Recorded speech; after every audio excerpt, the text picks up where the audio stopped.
sa piging ni Yolanda.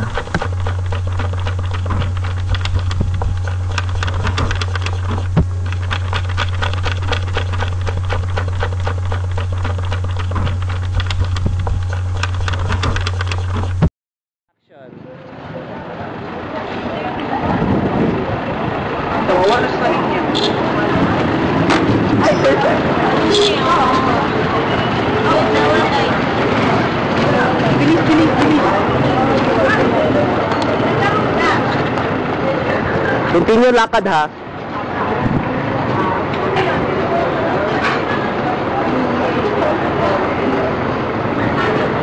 Habang binabaybay ko ang daan papuntang bahay, nabangga ko ang isang lalaki. Pati puno, ngunit hindi ako tinulungan. Nagalit ako sa kanya. Grabe. Nang pauwi na ako ng bahay, nagsay pa nga ako ng hi sa mga kapitbahay namin At hindi ko namalayan na meron pala akong nadalang gamit. Hindi naman ito libro. Hindi rin ito novel. At lalong hindi ko ito notebook. Napasin ko ito'y kulay blue. Maraming nakasulat. Maraming mga emoticons. At pangalan niya ay Princess. Binasa ko at sabing, isang araw. Ikapito ng Nobyembre, umaga, bumungad sa akin ang pagpupukpok ng yerong bubong ni Itay. Larawan ng pagkakabalisa ni Inay at walang tigil na pagkampas ng ulan. Parating si Yolanda. Ang piging ay dapat na ihanda. Ihanda ang piging.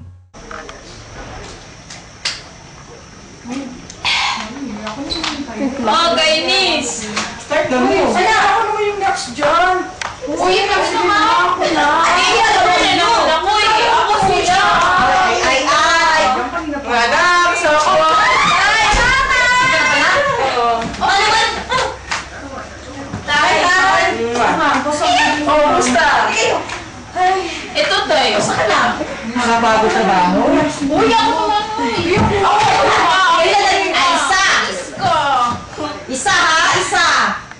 Nanonood tayo ng movie. Sige. Ibigay mo na kasi may bagyo daw eh. I am ready.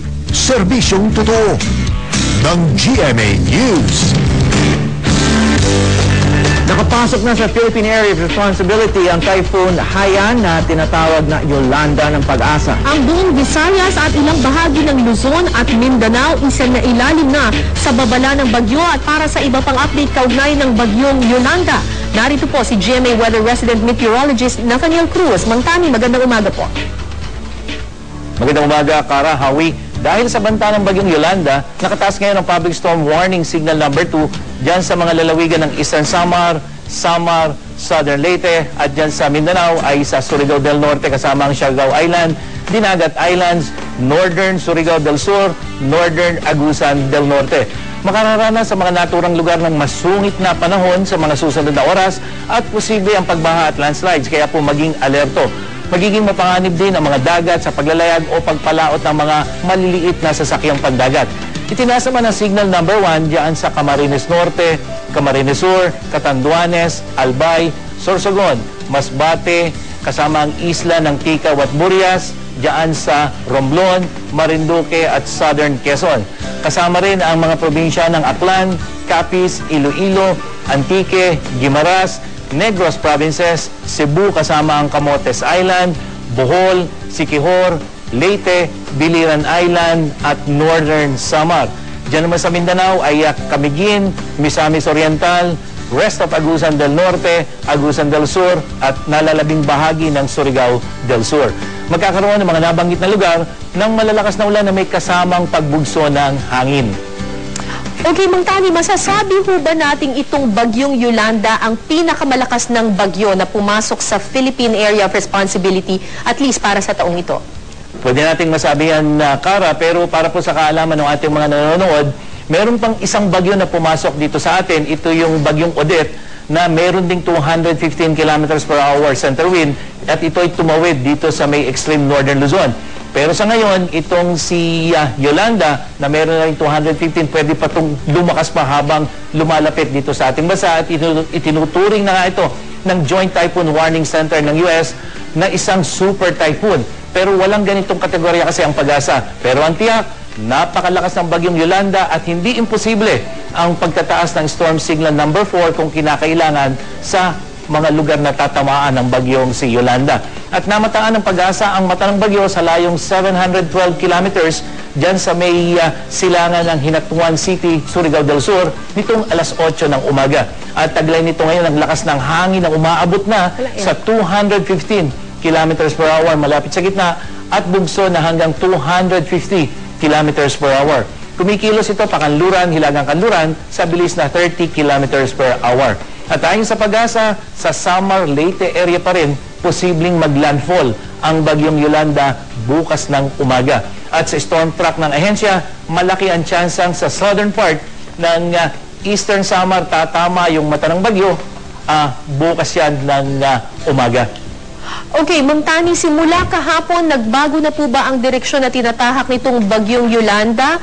At yun nga po nasabi ninyo, yung mga lugar na tutumbukin po nitong bagyong ito, no? Anong araw po natin ma-expect na makakalabas ito ng Philippine Area of Responsibility at hindi na po tayo makakaranas ng ganun kalakas na mga ulan?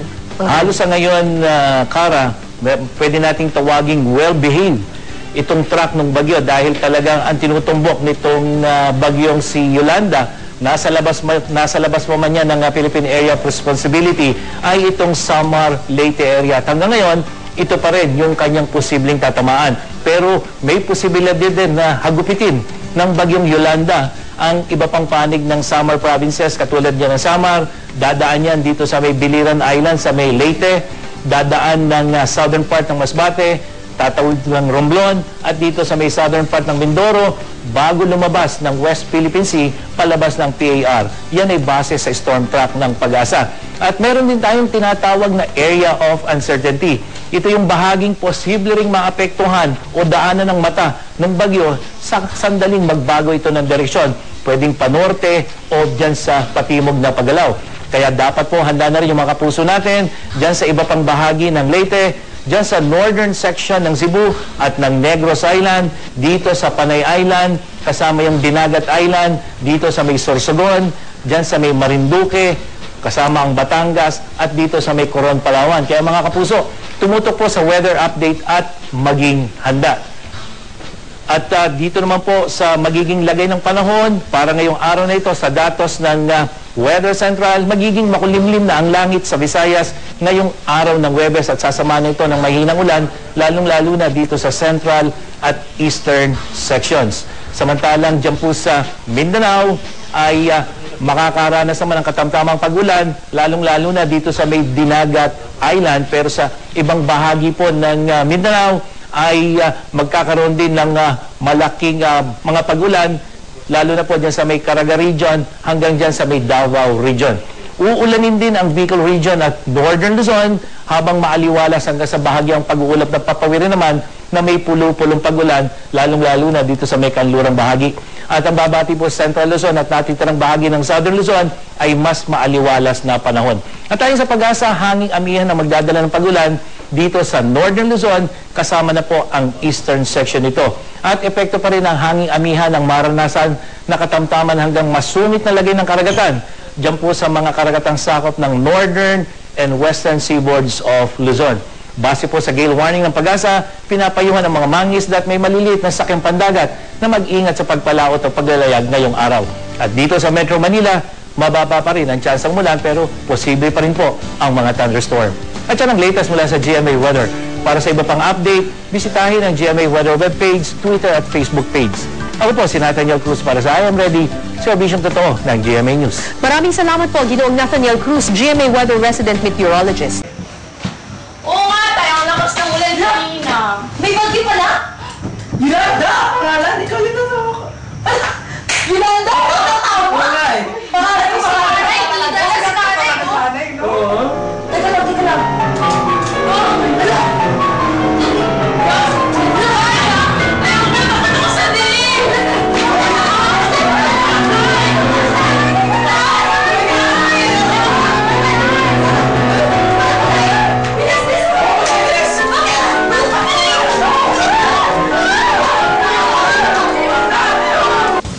Bago pa maputol ang komunikasyon sa Tacloban, naka-live report pa kaninang umaga si Atom Arroyo mula mismo sa Tacloban City.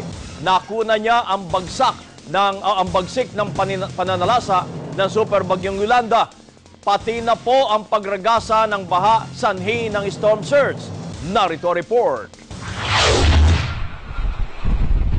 Bandang alas 4 ng madaling araw, naglandfall ang Bagyong Yolanda sa Giwan, Eastern Samar. Pero hanggang Tacloban City, ramdam na ang hagupit ng malakas na hanging dala ng bagyo. Nandito tayo ngayon sa may pier ng Tacloban at napakalakas na ng hangin pero hindi pa po tumatama ang sentro ng bagyo dito sa bahagi ng Tacloban. Ito po ay yung papalapit pa lamang na bagyo at batay dito sa direksyon ng ating hangin, ito pong Yolanda ay nandito po, no? Dito po sa karagatan at diretso tumutumbok dito sa bahagi ng Leyte kung saan tayo nagla-live ngayon sa ATV dito sa bahagi ng Tacloban.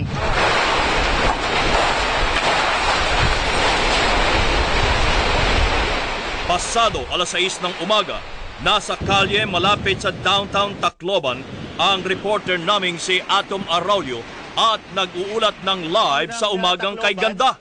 At kasalukuyan lang ang binabayo ng malakas na hangin itong syudad.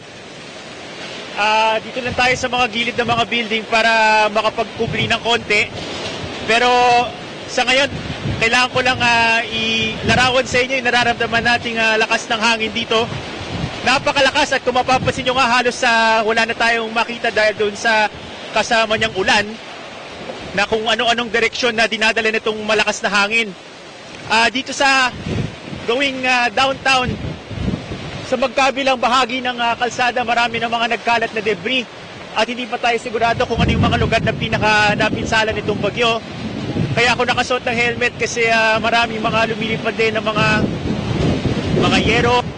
At dahil tumitindi na ang lakas ng hangin at buhos ng ulan, minabuting bumalik na sa loob ng gusaling tinitigilan ng news team si Atom. Makalipas ang halos 30 minuto, nag-report uli si Atom ng live mula na sa loob ng gusali.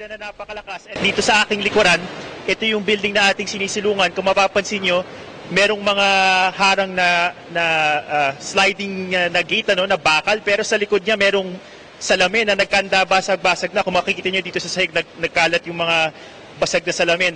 At maya-maya bumubugso yung napakalakas sa hangin. At kailangan nga kaming medyo lumayo dun sa mga bintana dahil sa pag nababasag siya, tumatalsik yung salamin. Nasa ikalawang palapag ng gusali si Atom nang dumungaw siya sa bintana. Ang kalsadang tinayuan niya 30 minuto lang ang nakalilipas. Ganito na ang itsura. Ito na yung palagay ko, ito na yung storm surge natin dahil sa kung kanina nakatatayo pa ako dito sa lansangan sa labas, ngayon ay hanggang tuhod na yung tubig. Ito po ay malamang galing po sa ating karagatan na nandito lamang sa aming likod. Ito po yung posibleng storm surge na ang taas po ng tubig. Palagay ko ay pambihira itong ganitong nangyayari na tumataas yung tubig dito sa downtown Tacloban. Sa magkabilang bahagi nitong ating kinatatayuan, talagang wala na tayong makita. Siguro mga 10 feet, 20 feet lamang. Pero sa lakas ng hangin at yung dala niyang ulan, napakatindi ng loss of visibility namin. Hindi namin masigurado kung ano ba yung sitwasyon ng ating mga kababayan dito. Ito, sinisilip ko lang sandali, ano? Wala na talaga tao sa mga kalsada.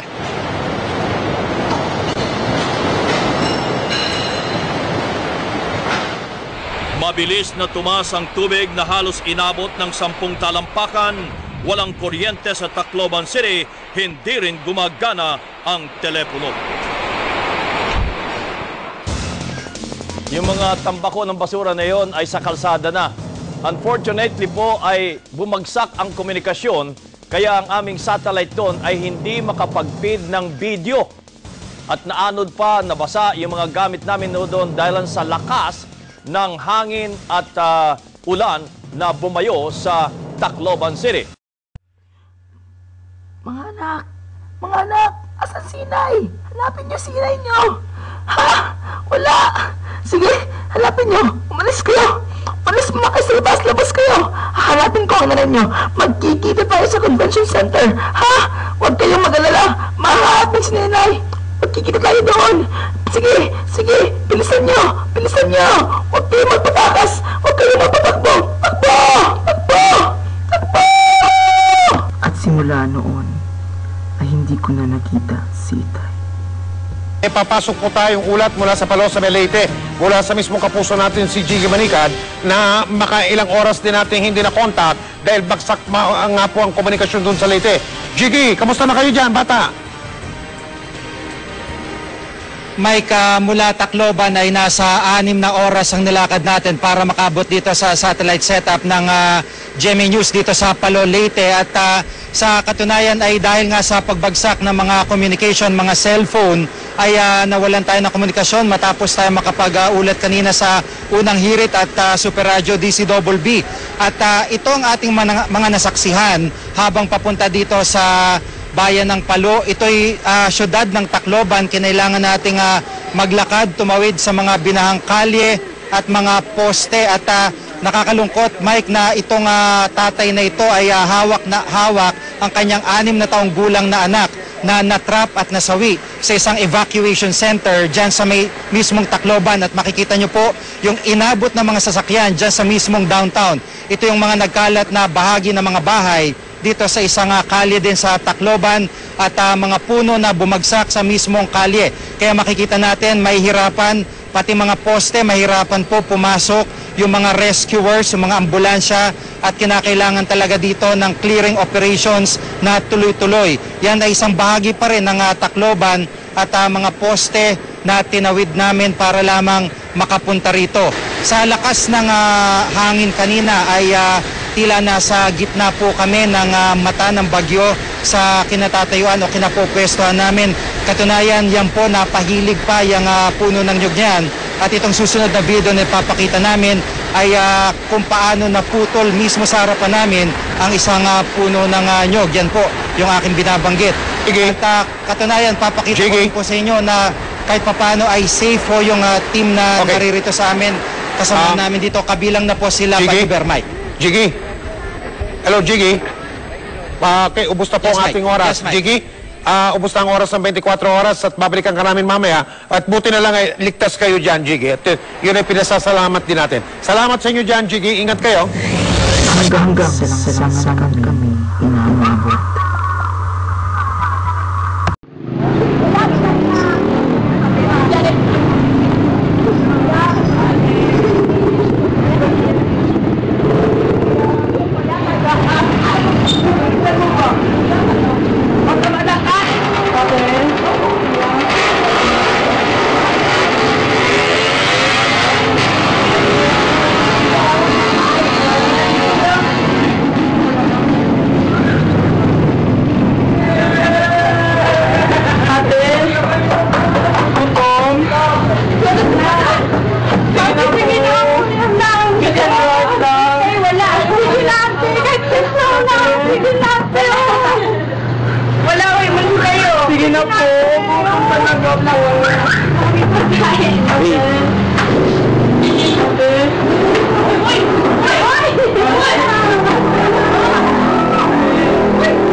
Kami sa tinatawag nilang evacuation center.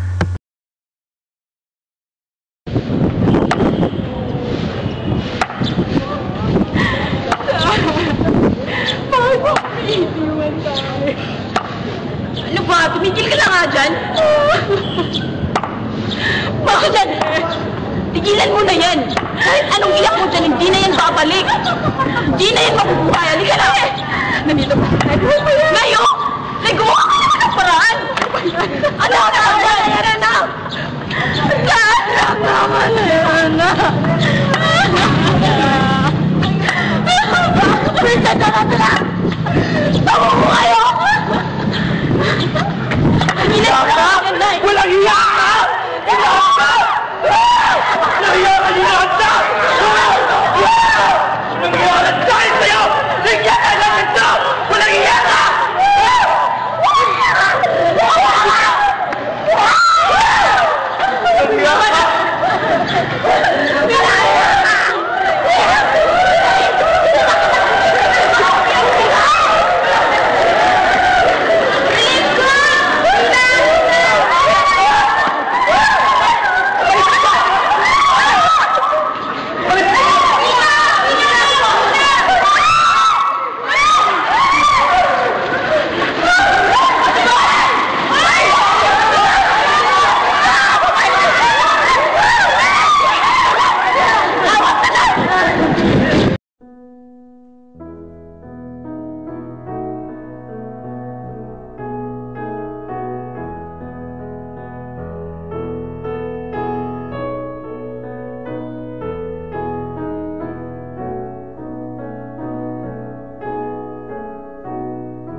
Nagsipagdatingan ng mga tulong galing sa iba't ibang saklaw ng buong bansa, iba pang bansa sa sanlibutan. At nagtayo ng maraming mga bahay para sagipin ang buhay ng mga tirang tao.